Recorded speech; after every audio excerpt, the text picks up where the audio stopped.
मोदी सरकार हाय हाय,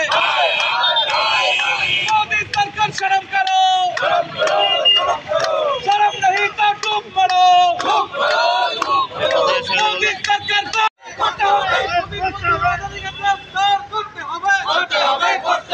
आर्थिक নয় শুধু জড়িত আদানিকে গ্রেফতার করতে হবে।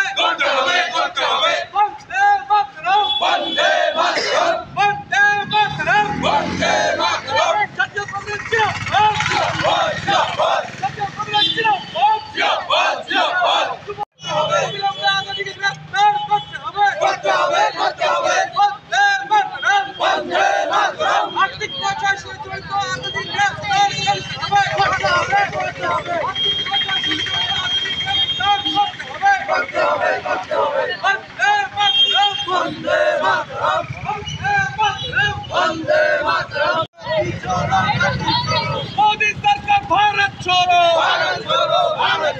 मोदी सरकार हाय हाय, मोदी सरकार हाय हाय, मोदी तेरी तानाशाही, मोदी तेरी तानाशाही, मोदी सरकार हाय हाय, मोदी सरकार हाय हाय। होटल मस्करा लगे, होटल मस्करा लगे, होटल मस्करा लगा। मोदी सरकार हाय हाय, मोदी सरकार हाय हाय, मोदी तेरी तानाशाही, मोदी तेरी तानाशाही, मोदी सरकार शर्म करो,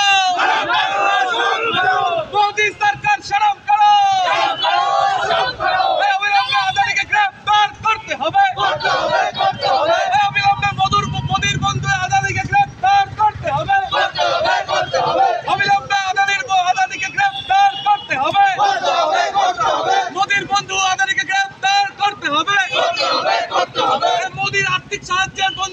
আপনারা জানেন যে নিউ ইয়র্কের একটি আদালত মোদির বন্ধু, যে আমাদের দেশকে মোদির মাধ্যমে পরিচালনা করছে, সেই নরেন্দ্র মোদি সেই গৌতম আদানিকে নিয়ে সারা বিশ্ব ব্রহ্মাণ্ড ঘুরে বেড়াচ্ছে, তাকে বিভিন্ন জায়গায় সরকারিভাবে সহযোগিতা করছে, পুরো দেশটাকে শেষ করে দিয়ে এখন বিদেশের মাটিতে গিয়ে আর্থিক কেলেঙ্কারির সাথে জড়িত হয়েছে, যার ফলে ভারতবর্ষের মুখ সারা বিশ্বের কাছে কলঙ্কিত হয়েছে।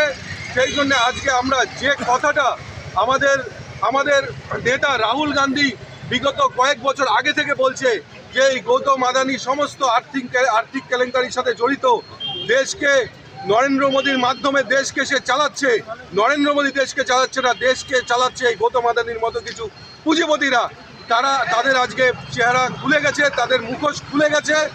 আজকে সেই জায়গায় দাঁড়িয়ে আমরা গৌতম আদানির অবিলম্বে গ্রেপ্তারের দাবিতে এবং পূর্ণাঙ্গ তদন্ত হোক এবং আমাদের লোকসভায় এই নিয়ে আলোচনা হোক, এর বিরুদ্ধে সমস্ত রকম আইনি পদক্ষেপ নেওয়া হোক, এই দাবিতে আজকে আমাদের এই বিক্ষোভ কর্মসূচি চলছে। আপনারা মোদি পদত্যাগ চাইছিলেন, যেটা আমরা অবশ্যই, কারণ মূল নায়ক এই নরেন্দ্র মোদি।